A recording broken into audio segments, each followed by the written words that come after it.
Budgeting for fun. This is not a topic I've seen a lot of information on. This is not something they put into the 5 steps to reaching financial independence and retiring early, or just on your journey to FI. Budgeting for fun. Warning, warning, this is not a budgeting video. If you like spreadsheets and budgeting for things, this is not how to budget for money to pay for fun things. This is about budgeting fun into your life. This is a concept you need to hear if you are grinding and trying to retire by 30 or 40 or 50, and you're on the retire early path, or you're in the FIRE movement. You've got to learn to enjoy the ride. I keep saying this in my videos and I'm getting some pushback on it, but I'm going to keep pushing this idea. You've got to budget for fun. I'm going to tell you all about it in this video. Let's put a new idea in your head about how to enjoy your life as you strive to reach financial independence and then possibly retire early, or my concept of finding recreational employment. So let's talk about it right now. Shut up and sit down.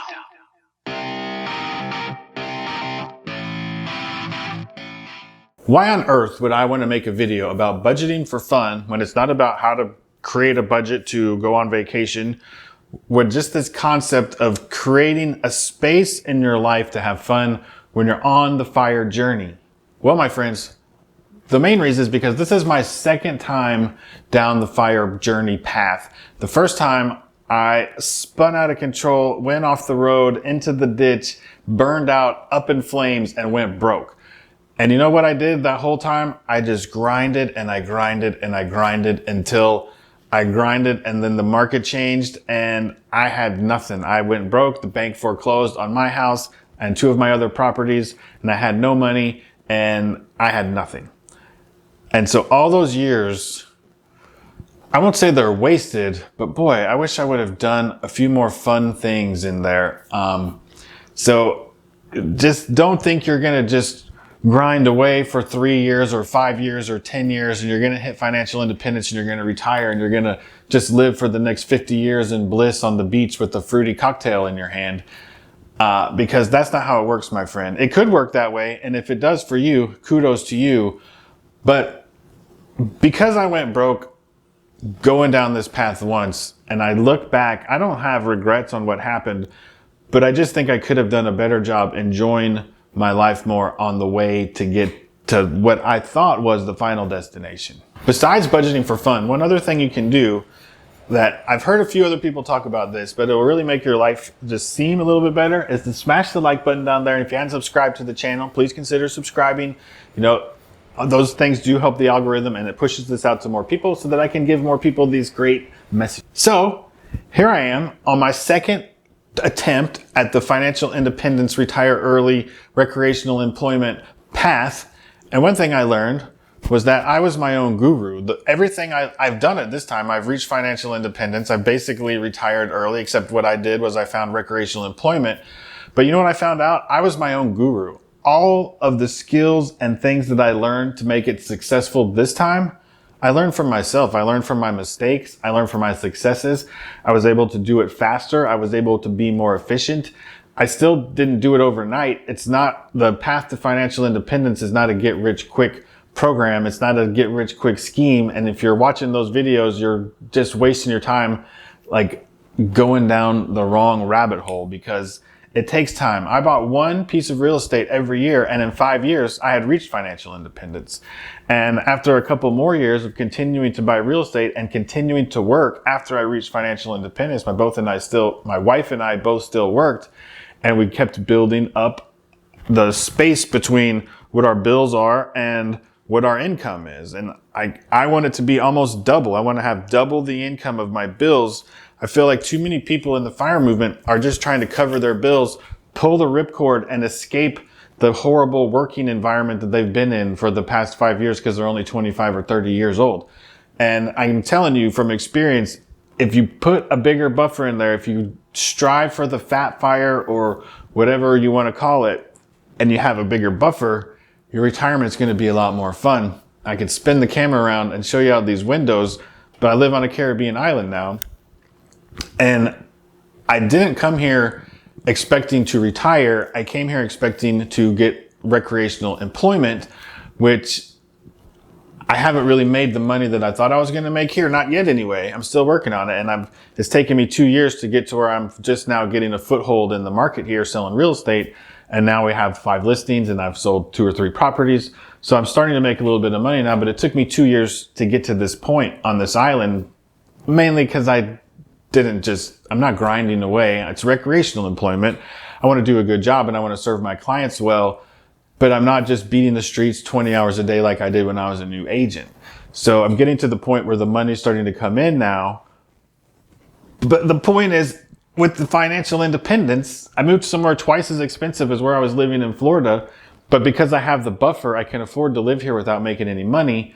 I also make my wife go to work and pay some of the bills. She's way younger than me. She doesn't mind, trust me.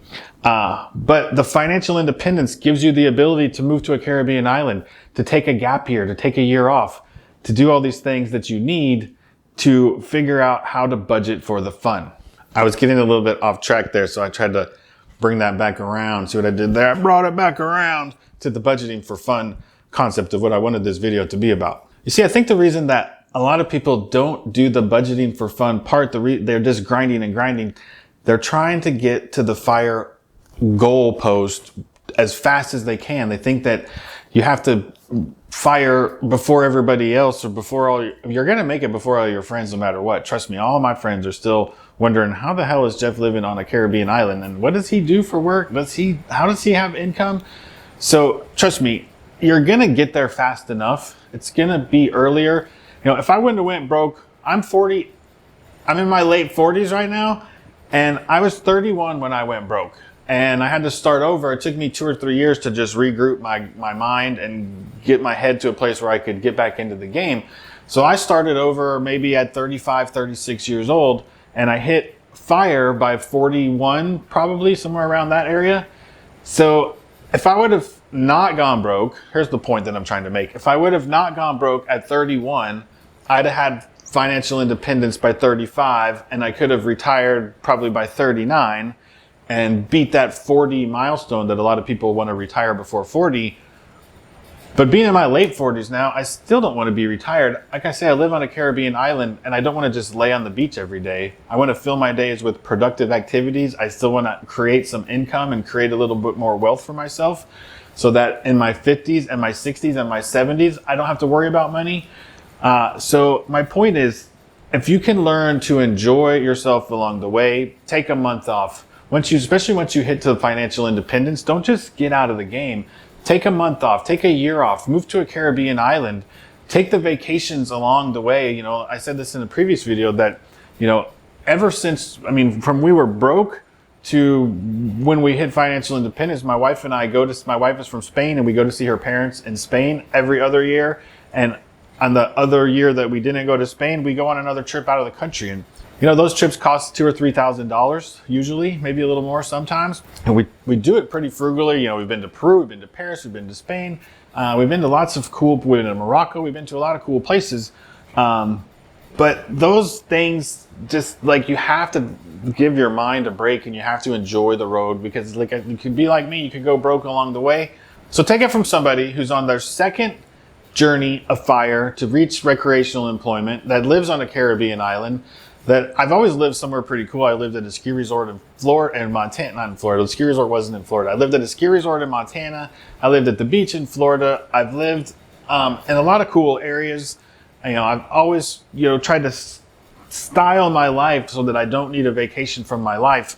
But you still have to take some vacations. You have to do fun things. You have to take breaks and enjoy the journey. The journey is the destination. And if you're not having fun along the way, you're doing it wrong. I'm telling you, you've got to enjoy this life. You only get one shot at life. And when you look back and regret the things that you might have done or you could have done, those are the things that are going to haunt you, not the things that you did wrong.